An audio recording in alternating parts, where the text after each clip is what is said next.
Ghost of Christmas Past is a novella that's around 70 pages long. It doesn't have an official cover, so here's a snow cabin, a couple, and a ghost. Done. Argofont Book Review, Argofont Book Review. Katie Hadley is figuratively haunted by the ghost of her husband Daryl. He died 4 years ago, and she's still not over him. Christmas is especially hard for her, because that's when he proposed. It's a great move on Daryl's part to propose on a holiday, so his wife would never forget the date. Just make sure the holiday proposal is not on April Fool's Day.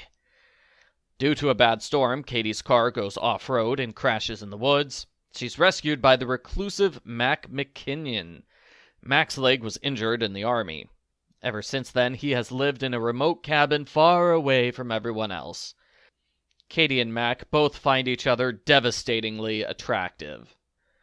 This story has explicit adult content which I cannot describe, such as the ramifications of Katie's decision to air dry her wet clothes instead of using the dryer like a normal person. Also, it's a little hard to summarize the story because not much happens besides the two of them trying to fight the urge to do adult things together. The tension starts right away. Mack is purposely rude to her so she won't have romantic thoughts about him. It doesn't work. She knows he's a nice guy despite his rough exterior. He's unhappy to learn she's a good girl who doesn't do adult activities with total strangers. She's offended when he makes her sleep on the couch, and she's surprised to hear he hasn't had a slew of girlfriends. They talk about kissing and making cookies. Katie gets upset because she argued with Daryl about his food habits the day he died. The power goes out and they have naughty dreams. Katie insists they need to talk and get to know each other better.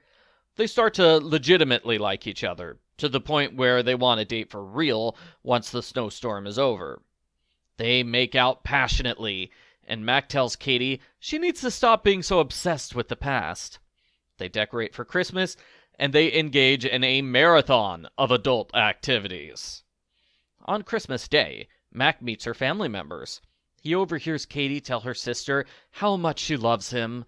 This gives him the confidence to propose to Katie.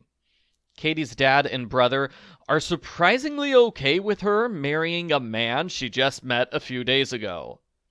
They get married on New Year's Day, and they have a kid by the end of the year. The end. Postbook follow-up. This is definitely the R-rated story in the collection.